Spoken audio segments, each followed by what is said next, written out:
everyone, welcome. Oh, excuse me. I'm just going to give another minute to let some more people join and then we will get started. I apologize for the dog in the background if you can hear that at all. And I hope everyone's having a great Wednesday. All right, and we are looking good. Welcome, my name is Carmen and I'm the training coordinator at the Temple Small Business Development Center. The Temple SBDC helps small businesses start and grow. We provide free one-on-one counseling and a variety of low to no cost webinars, and we are proud to be a part of the nationally accredited network of SBDCs with over 1,000 centers across the United States. You have joined us this afternoon for creating a digital marketing strategy. A copy of today's PowerPoint and a link to the recording of this webinar will be sent out to all attendees. And while all attendees have been muted, we encourage you to post any questions in the chat or Q&A. And now I will turn the floor over to Lori. Thank you, Carmen. Very excited to be here. We have a lot of amazing information to share. I'm going to speak fast because I want to give you as much as possible, but I will also open it up for any questions at any time. And Carmen's going to be monitoring the questions throughout. And feel free to interrupt me, Carmen, if something comes in hot. Otherwise, we will open up the floor for questions at the end.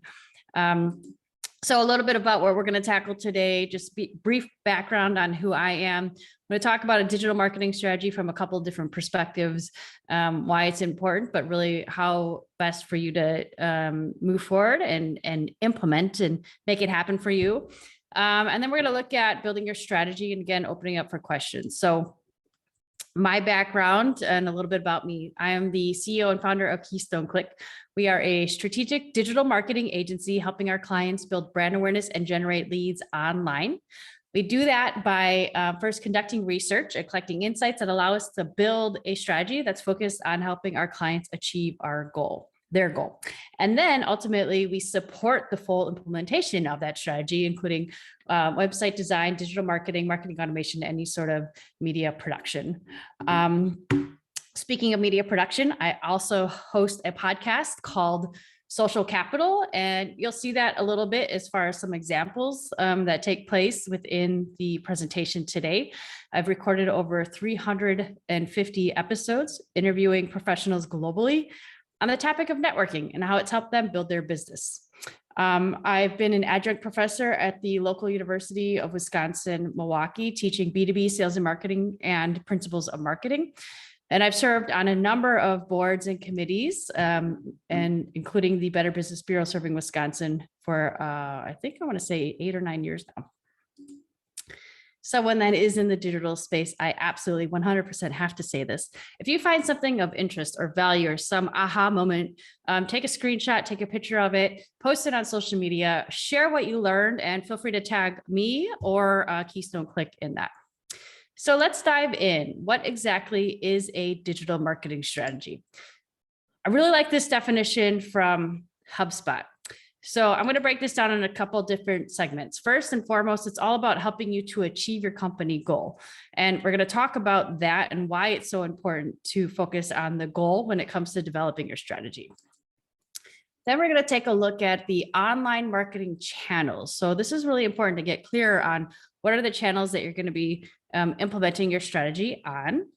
And those channels are broken up into paid, earned, and owned media. I'm going to talk about that as well. So I like this definition because it really kind of chunks it into bits and pieces that are easy to consume once I break it up the way I'm going to. So let's talk about, before we dive into this, I have a really fun story that I'm going to share with you to help illustrate why these things are so important. Story about a vacuum. So a couple of years ago, my husband and I we bought a new home and we realized we need a new vacuum. Once you kind of move everything out of one house and into another, our old house was all hardwood floors. Our new house the upstairs was all carpet and the downstairs is all hardwood and ceramic flooring. So what's the first thing we do? We go to the internet and type in best vacuums, vacuum recommendations, and we get a number of resources that are thrown at us. And I'm actually just kind of blown away. My goodness, it's been a long time since I looked for a vacuum and I did not realize how many different options are out there. We have dogs, we have hardwood, we have carpet, There's so many different things. There's robotic vacuums, handheld ones. We have stairs. So just kind of overwhelming. How do I make this decision? Well, the next thing that we start doing as we're researching different options that are available is we start looking at the videos. Okay, this thing says it can do stairs, pick up dog hair on the carpet, and actually work on hardwood. I want to see if this is actually going to do what it says it's going to do. And that's where watching videos becomes extremely beneficial. The next thing that we ended up doing, and I love that my husband posted this and he doesn't know that I'm using this screenshot, but we went to social media and we said, hey, this is what we're looking for. Any recommendations? And this happens all over the place, not just in the consumer space, but in the B2B space as well. What I love about this post is he had 42 comments in 24 hours. This just blows my mind. So we see, Facebook even has this seeking recommendations, seeking advice kind of feature now because of the volume and that people are looking for their network, their resources to give them recommendations on anything and everything. Where do I eat? Where should I travel to? What should I watch on Netflix today? Everyone's looking for direction and input from their network on that decision. And that's something that I really want to emphasize on, because that is a critical component when it comes to your big picture strategy here. Now, I do want to share, we ended up buying the, why can't I remember the name of it? It's on here. Shoot, the shark. Yes, I always get asked that question when I end up buying. I love it, by the way. But going back here, the strategy. Why is this important? So this is research that was actually conducted by Google, a large scale component on how people ultimately make buying decisions. So first and foremost, they have this high level pain or challenge, and they just do this broad search. I was saying best vacuums to buy as the example. And then they're looking at their options. Okay, do I want a robot? Do I want something that's pet friendly? Do I want something that only works on carpet? Look at my options that are available. And we've all experienced this. Do we buy the Android? We buy the iPhone? These comparison type content pieces. We're looking at video. Most people are looking at video to have some sort of visual justification or validation that whatever information they read is indeed accurate, or there's proof that this can do or serve its purpose. The next thing then is we're looking at reviews and ratings. We as consumers, again, this is B2B and B2C, as consumers, we've trained ourselves to make a buying decision based on someone else's experience and something else that we read. So I always like to use the example that I love cooking. I love trying new recipes, but I'll only try a new recipe if it has a 4 or 5-star rating and it has, hundreds of reviews versus just a couple of reviews.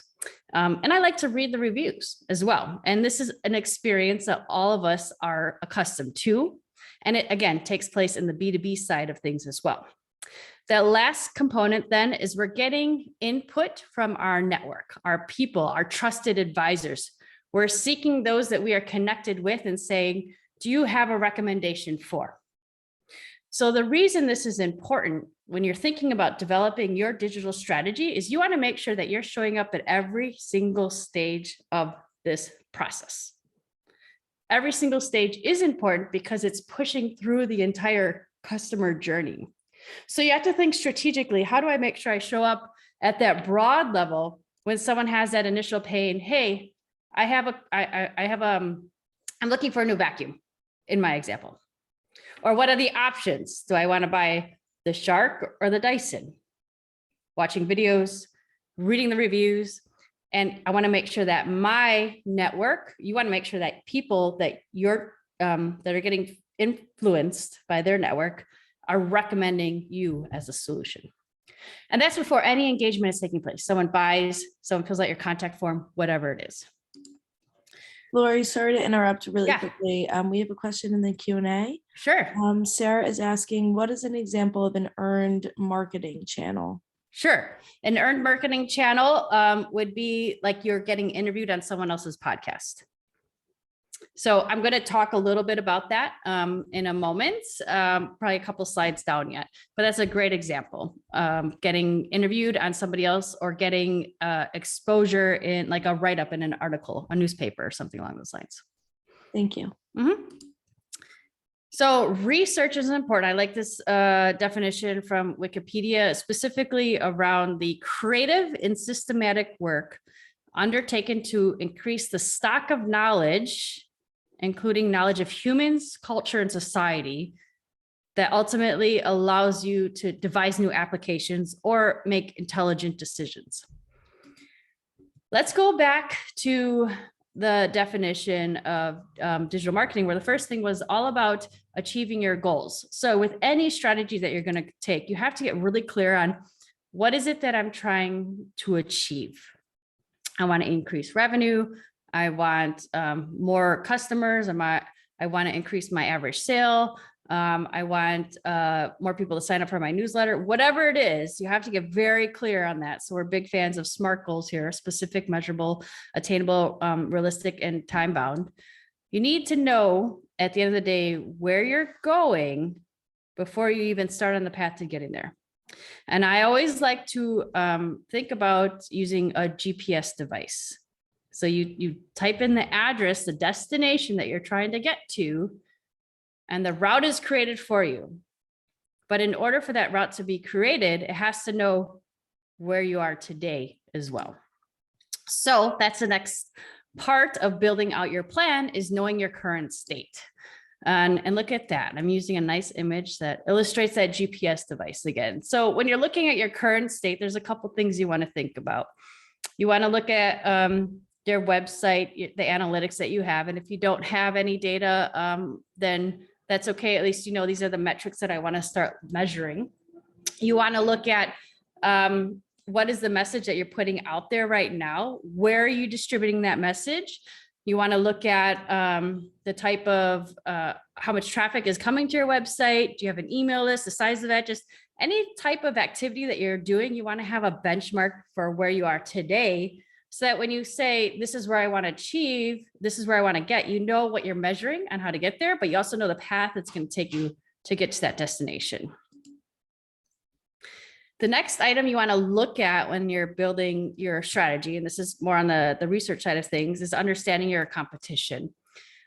So I know we've definitely heard, don't worry too much about your competition. And I don't put a lot of weight on always wondering what my competition is doing, but I like to look at them from a stance of what are they saying, and where are they showing up online. So I typically recommend picking 3 to 5 competitors and really conducting an audit of where are they showing up, what kind of message are they saying, are the people that engaging with that message, or is it just kind of an empty post that's being published out there? Are they showing up in the search engines? Are they paying for ads online? It's really good, again, to understand, and this is part of knowing the current landscape where you are today, to identify where some opportunities may be. And this comes into play, especially when you start looking at your customer. So when you're understanding your customer, there's a couple of different things you have to think about here. First and foremost is get very clear on who that customer is. Saying that you sell to anyone and everyone is not a strategic move. If you're trying to market to the masses, you're ultimately going to fail. Getting clear on who that ideal customer is and understanding what's motivating them, but more importantly, what is the specific pain that they have that you are ultimately the solution for, is going to make it so much easier for you to craft messaging that's going to reel them in to make them want to work with you. So what I always recommend is identify one person that you absolutely love to work with. This person or business is a profitable relationship for you, and you enjoy it. I think that's really important too. And if you could replicate that customer and continue to just only work with that type of customer, that's the ideal customer that you want to be working with.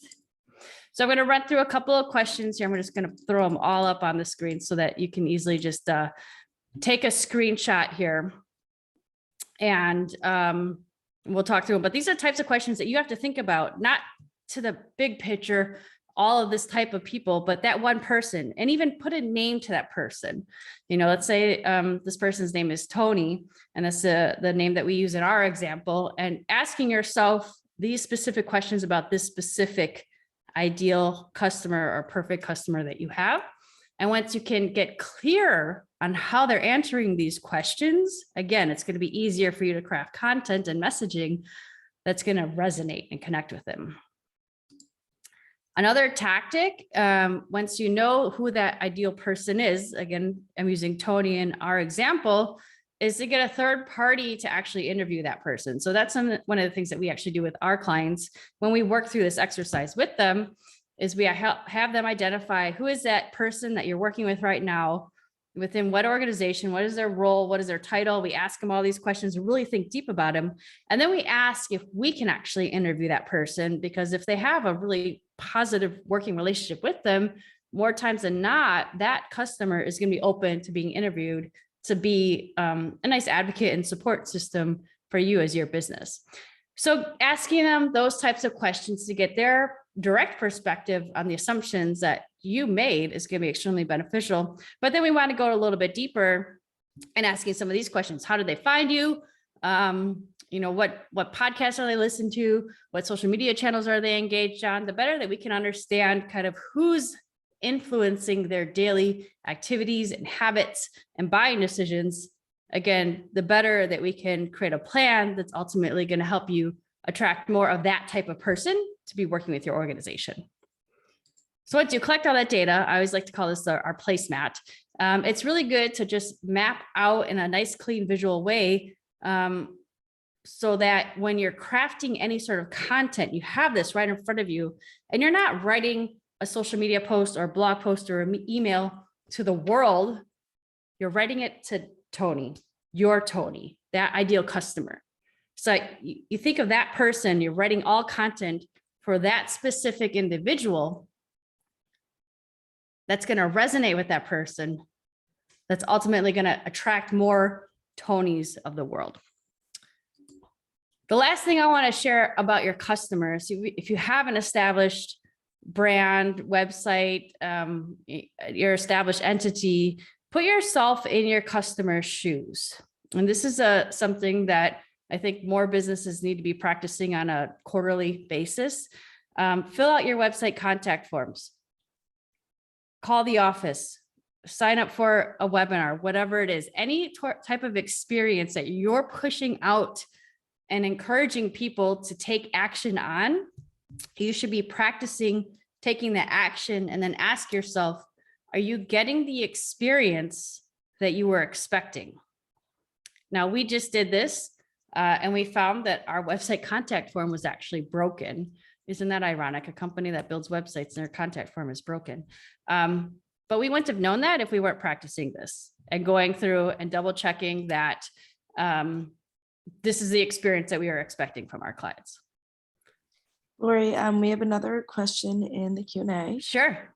Shasta is asking, what kind of third-party agency do you contact to interview your clients, or contract to interview your clients? Yeah, I mean, often there's a lot of organizations that will do this, either a marketing research organization.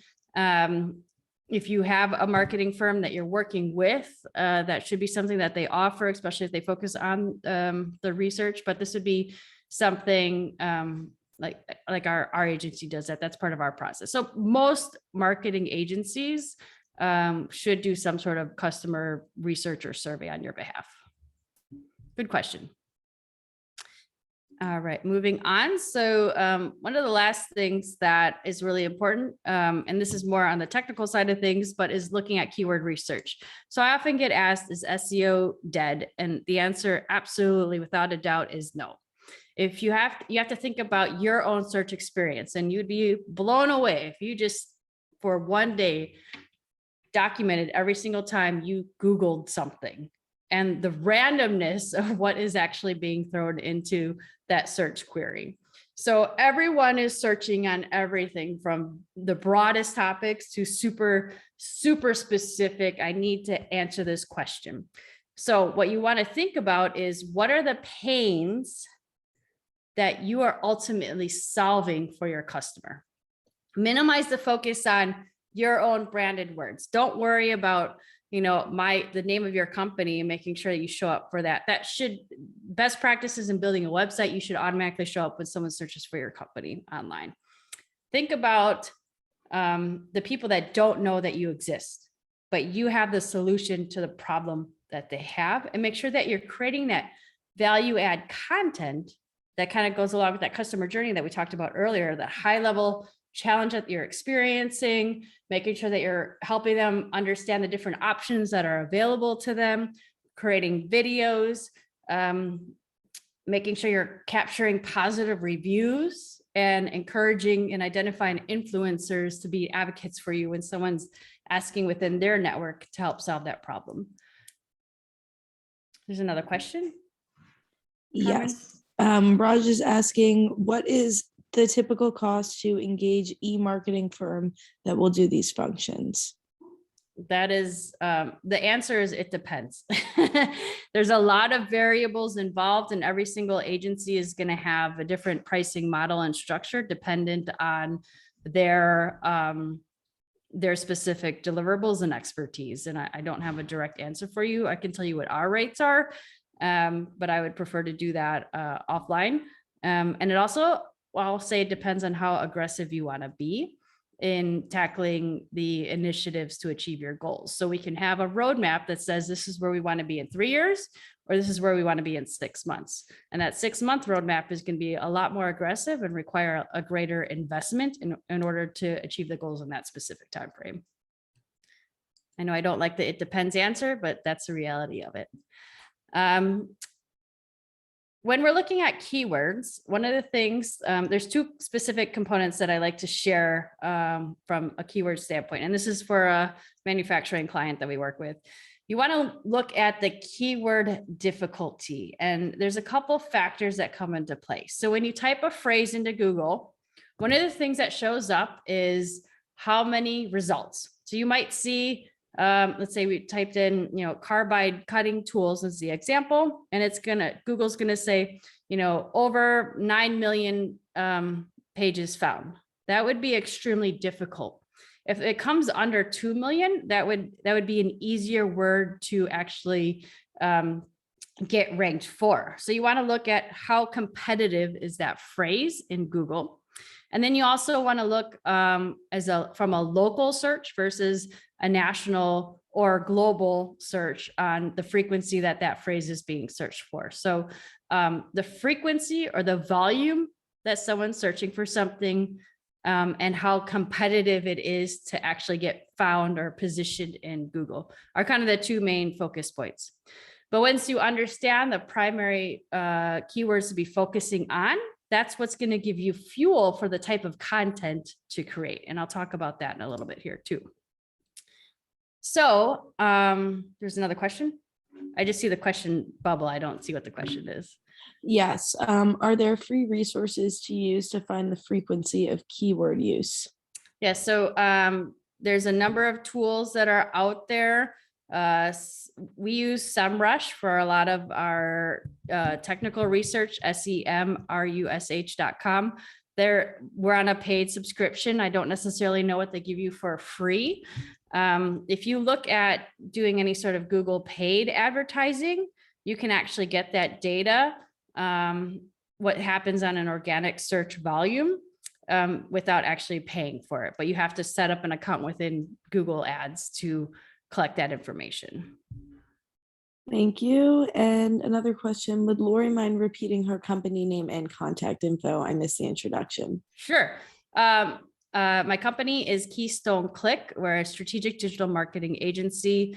On the last slide, I do have a QR code to connect with me on LinkedIn, and I'm happy to throw my contact information in the chat at the end of this as well. Let's talk about the different types of content. So I know this was a question that was brought up, and there's really 3 buckets that I look at when you're looking at building your content strategy. So it's the owned, it's the paid, and the earned. So we want to look at where are you publishing and distributing the content that you're creating? How will you be repurposing this? And then what do you want people to do when they see this content? So let's dive into the owned. I would say one of the biggest content marketing mistakes that people make is only publishing their content in one location. Really, you want to divide and slice up, and I'm going to share some strategy around that in a moment too. But owned is beautiful because you control this information. You control the information that's on your website. You control the information that's pushed out into your email list and what you're writing on your blog. Whereas the other types of content, you don't necessarily have full control over. I would say the two most important pieces of content or owned media are your website and your email list, because you own that. If you're focusing your time and energy on the social media channels and building up your followers, that's not necessarily a positive tactic to implement, because you don't own Facebook, you don't own LinkedIn, we don't own these social media channels. And we've seen over time that they can do whatever they want.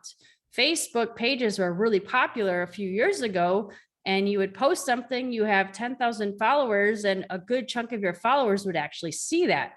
Nowadays, less than 1% of your followers actually see your post on your Facebook page unless you're paying for that exposure. They want you to boost your post or put ads, spend ad revenue in order for people to see your content. So you want to leverage these other channels to drive traffic to the content that you own, your website and your email list. And your email list is beautiful because there's a gazillion different things that you can do with it outside of just sending an email. And I'll talk about that in a little bit here. And your blog is going to be extremely powerful because this is a place where you can answer those queries that individuals are typing into the search engines to showcase your expertise. Earned media is where someone else is raving about you in a positive way. It can be negative, but we really want to focus on the positive things. Someone else has written a positive review about you. You've earned that exposure. You're a guest on someone else's podcast. You've been interviewed and they wrote a blog about you. The media has written or published some exposure. You won an award and a write-up was given. You've got some testimonials. Really it's getting someone else is raving about you and advocating for you and saying a positive thing is a great way to get additional exposure. And then you can take that and share that on your own content, or you can pay for it, which would be the last bucket where I would imagine most of us are quite familiar with, Google ads. You're paying for positioning. Display ads or display networks are basically where you're saying you're syndicating your content, your visual ads across gazillion different websites, but you can get really clear and say, I want to make sure that my ad is being seen or viewed by people that own businesses in the state of Wisconsin, for example. So then it's going to just display. Let's see, I was looking at ESPN.com to get some recent updates on the Milwaukee Brewers. And I'm a business owner in the state of Wisconsin. So then I would see that ad distributed within that. And that's what display ads can be. And then, as I mentioned, paid social media posts. So getting that exposure on social media channels, which there's a lot of positives to that because you can get really clear on what is the audience that's going to see this ad. And LinkedIn is a great platform for B2B advertising because you can say, I want CEOs of manufacturing companies to see this specific post. Now you can't control when that CEO is on LinkedIn, but you can get really clear on who it is you're willing to pay money, put money behind the ads so the right people are seeing that content. The last bucket here that I want to dive into is all about taking these different types of content. Once you know what the topics are, what the message is that you're going to communicate, that's going to resonate with that ideal customer, and being efficient and smart with producing that content, publishing it, so you're ultimately building your brand awareness and generating leads. And I think one of the biggest mistakes a lot of companies make when they jump into the digital space is they want to go right for that generate leads, but you have to build that brand awareness, you have to establish credibility and trust before you're going to start generating leads. So doing it the right way, brand awareness converts to lead generation. So there's 4 specific takeaways here that I'm going to dive into. First and foremost, you have to be producing quality content. You can't just publish something just to publish it. And you have to be consistent. I always like using the example of the gym where you want rock solid abs. Goodness, I would love to have that. I don't, but it's on my wish list right now. I know the way to get that is not to just wake up and do 100 sit-ups one morning and then poof, magically I have rock solid abs. No, I have to be consistent. I have to do these sit-ups every day or every other day for a long period of time. And I may get them, but in order to maintain them, I have to keep doing the sit-ups. Same thing with social media. You can't just post something and go, wow, magically I have a bunch of new business. No, you have to be consistent and producing valuable content. I'm going to talk a little bit about that. But before we talk into some strategies with that, I have a quick story for you on why content marketing is so powerful. So this is Berta. I've got a quick, this cracks me up. COVID, we had our lockdown and everyone had some weird, interesting new habits that they got into. So this is my husband's story, not mine. Well, he's working from home. So he befriended a squirrel in our backyard. First, we've just put some peanuts out on the picnic table and we'd watch from inside the house and the squirrel would jump up and eat it. And then one day we were sitting outside at the picnic table and the squirrel jumped up looking for peanuts. So she obviously knew that they were coming from us, and we started to have this little relationship where she trusted us. Then over time, because we were building trust, the squirrel was actually got to a point of 1, my dog is in my husband's hands there, and 2, the squirrel is literally eating out of my husband's hands. I haven't had this experience because I haven't invested the time in establishing the trust with the squirrel. Why is this story important?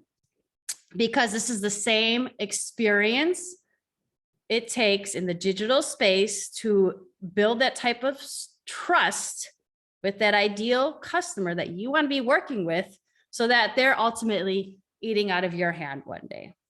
It literally takes time. And this did not happen overnight. This was a consistent every single day. My husband was putting peanuts out on the table and then eventually, putting them and just fed, he eventually got to feeding them. But this is something that takes time to establish that trust. And you do that by creating a calendar, a content calendar. And you're saying, I'm going to publish a blog on Tuesdays. I'm going to send out an email on Wednesdays. I'm going to post on LinkedIn on Thursdays, or what your topic is and your theme is. You're producing valuable content on a consistent basis in order to eventually build that trust over time. When we're talking about quality content, the question I often get is, well, what exactly how do I do that? How do I find that out? So you research it, asking the customers, looking at the search engine keywords, what are people typing into the search engines, but also ask your team or think about this activity. Write down the questions that people ask you over the next week. Look in your inbox. If someone emailed you a question, you answered it, you already have content that you've created.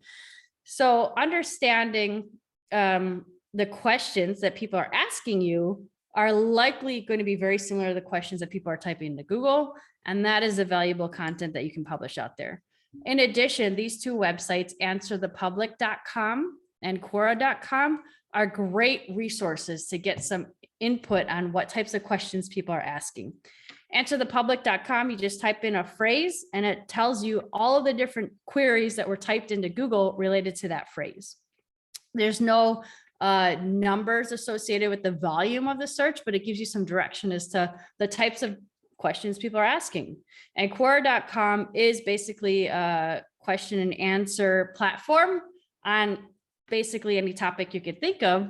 So go and find your area of expertise and look at the types of questions that people have been asking, one, answer the question publicly, two, turn that content that you create there and write a blog post on it, create an email about it, showcase your expertise.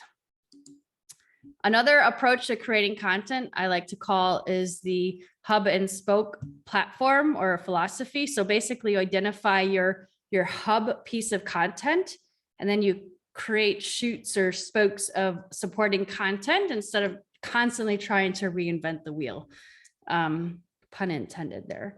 So for an example, the biggest marketing mistakes of 2022, I have one blog post, or I can create a video or a white paper, whatever type of content I want to make. And let's say I have 10 different pieces or 10 major topics. Well, each one of those topics could then go and turn into a bigger form of content. So one of them being lack of educational blog content, and I could write a whole blog or do a podcast or a webinar on that. Not building an email list, I could go really deep on that one. So the idea here that I'm trying to illustrate is, instead of constantly overthinking about what I need to create and starting from scratch every single time, identify that big core piece of content, and then how can you shoot off and create supporting content that ultimately drives to that bigger piece of content. This is a good one as far as a screenshot to take, the different types of content to be creating. Videos are extremely powerful. Blogs on your site and other people's sites. Testimonials are huge, and this is where you're getting that earned content, you're sharing it on your stuff, but it's also supporting that entire customer journey of people want to understand the experience that they have with their product or the service that you're offering. Images are extremely powerful. Infographics that help illustrate an overarching process or story or steps can help be extremely beneficial as well. Another content piece, I'm going to actually throw a link in the chat here. Let's see if I can do this the right way to everyone. Okay, that is a Google Doc that I've shared, and this is something that you can download as an Excel file, do this on your own. So I call this, this goes back to that Q&A component. So basically when you look at that Google Doc, in the middle field, you're going to type in the major questions that you have, and the Lotus Blossom exercise is going to kind of springboard and help you brainstorm additional questions further. So think about the types of questions that people ask you related to your offering. What are the who questions, the what questions, the why questions, the when, where? These are all things that you can answer and create content around. All right, takeaway number 2 when it comes to building brand awareness and generating leads online. This is probably one of my favorite things to talk about. I call it the reduce, reuse, recycle philosophy. And the thinking is, if you invest this approach, it should reduce your time and financial investment associated with your digital marketing activities. So reusing content, is so powerful. There's no rule that says once you post something, publish it, you can never publish it again. This is a quick video demonstrating the tool that we use, which is called Sendable. It is a paid tool, and there's a number of social scheduling tools out there where ultimately you create the queue of evergreen content. Evergreen meaning it was relevant 2 years ago, it's relevant today, and it's still going to be relevant 2 years in the future. So my queue is probably for my Twitter feed, I want to say about 400 different posts that I've built and continued to add to over time. And I just define the rules that say, pick one of these posts and schedule it on Thursdays at 8 a.m., on Fridays at 10 a.m. And you just build out the rules, but it's constantly recycling all of this evergreen content. Now, you might think initially that recycling this, it's going to get stale. But if you think about the frequency that someone is seeing your content, so I mentioned like Facebook, it's less than 1% of the people will actually, that are following your page will actually see it. So if you publish it today, and you publish it a month later, it's going to be a different 1% of that audience that are going to see that content. But also my argument is there's absolutely nothing wrong with repeating something, because we all know that the better that something gets embedded in our brain is because we've heard it or seen it multiple times. All right. So, and the next thing here is the recycling or upcycling your content. And again, one of my favorite things to talk about, and I have a little illustration to further demonstrate this. But you take one piece of content, kind of like that hub and spoke strategy that I talked about. My illustration purpose here is my podcast. So as I mentioned, I've got about over 350 episodes of my podcast, roughly 30 minutes per episode. We transcribe every single episode. So it's an audio file, and then it turns into a blog post. And sometimes if it's really meaty, I'll kind of go a little bit further on the topic and convert it into a LinkedIn article. Every single article or blog post that's created, we then create some Facebook content. We pull a little snippet out. Maybe I pull an audio clip or a quote, and we publish it on Facebook. We publish it on Twitter. Sometimes we'll throw it on YouTube, or we'll convert it into a webinar. But basically, one piece of content is sliced and diced and repurposed, upcycled, however you want to position that, into multiple pieces of content. So again, you don't need to start from scratch every single time that you're creating content. Your best bet is to identify one, what is a strong topic that is going to be of value to my audience, that I can create one big meaty piece of information, a white paper, a webinar, whatever it is.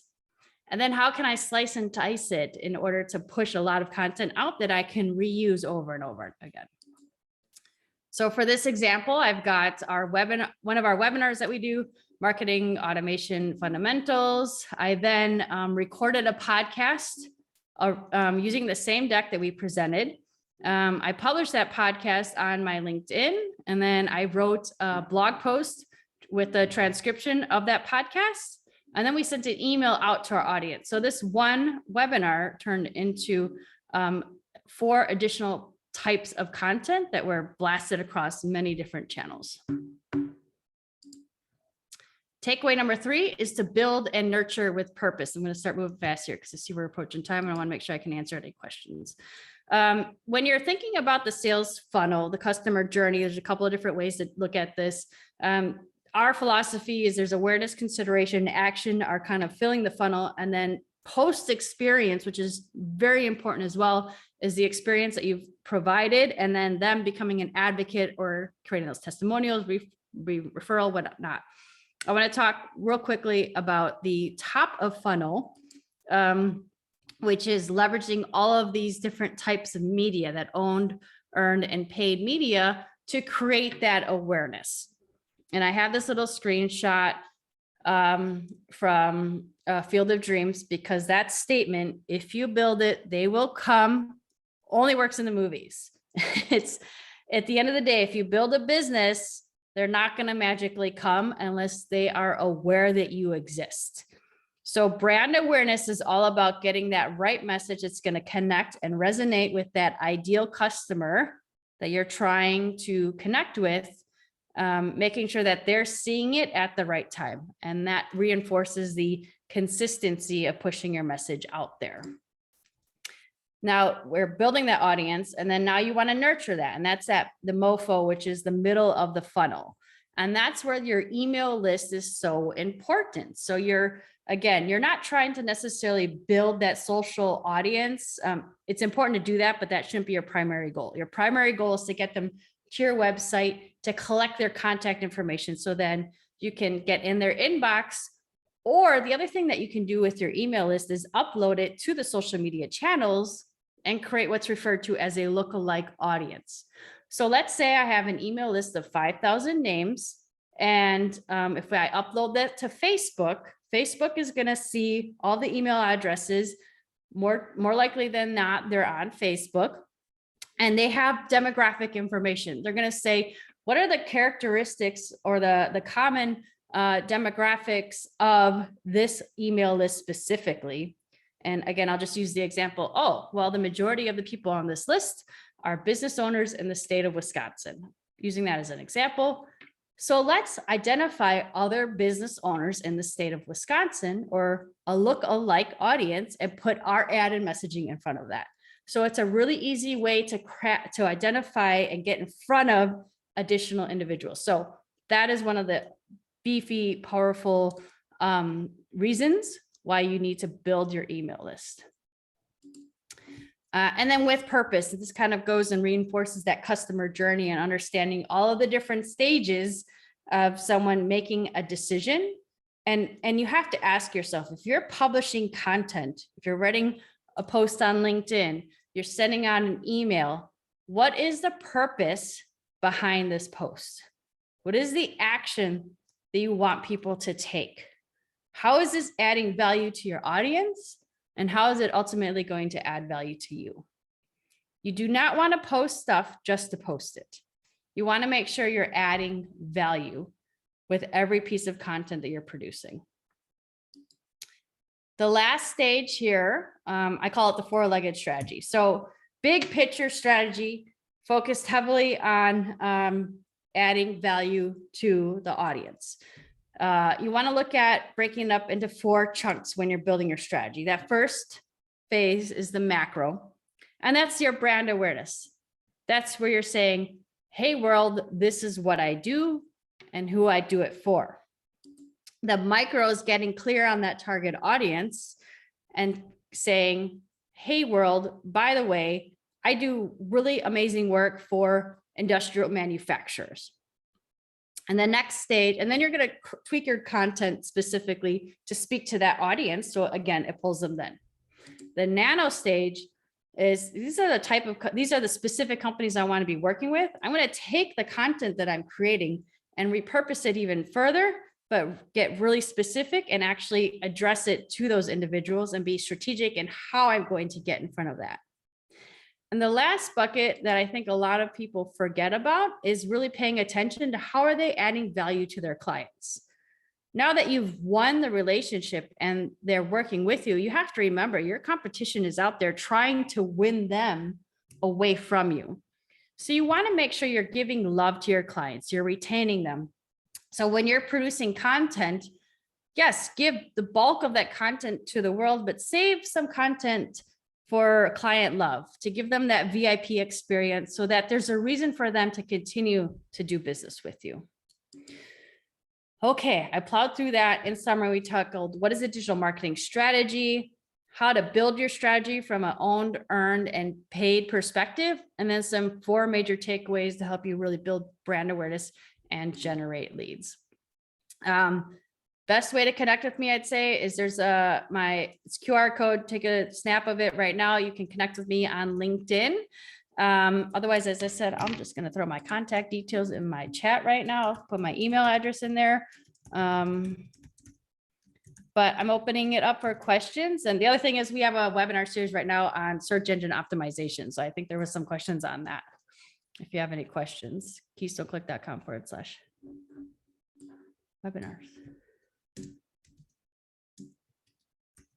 Okay, Lori, question in the chat. When does an entrepreneur usually fall short in the digital marketing strategy, and how do they overcome that short sight? Great question. I'll stop sharing so you can just see me here. When does a digital marketer come short in their strategy? Oh goodness. I would say not taking the time to really understand their customer and the pains that they have. The better that you can understand your customer, the better that you can create messaging that's going to connect and resonate with them. Thank you. What is the best book you could recommend to learn more about digital marketing? Oh my goodness, there's so many of them. That's a really good question. Oh, I really like there's a book called Selling with Authority. Not necessarily focused on digital marketing. Let me think about that. There's so many of them out there. I'm constantly learning by attending different conferences and webinars, and I have a couple thought leaders that I follow. And I would say that's actually better by identifying thought leaders and following them on social media, because, a book that was written 3 years ago on LinkedIn, the process, the tactics, the way to do things will likely change significantly. Thank you. With all the changes to privacy on Facebook, how are you getting a good/consistent ROI for your clients? Yeah, that's a great question as well. It's really important, again, to build that list. And paid advertising is the way to go, because you have to make sure you can be really strategic in who it is that you're getting in front of. But data collection, it's building and establishing trust with your audience and getting advocates and influencers out there as well. Okay, we are looking good in the chat right now. While we have a moment here, I dropped a link in the chat to a survey about today's webinar. If you guys enjoyed it, please leave your feedback. It is required by our funders that we submit this, so we would really appreciate your time in filling that out. And if we have no more questions, Lori, I'm good to wrap up early if you're good. I'm good. Yeah, feel free to reach out, connect with me on LinkedIn. Sounds good. All All right. right, cool. Thank you so much, everyone. Thank you, Lori, for your time. Thank you. Have a great day, everyone. Bye-bye.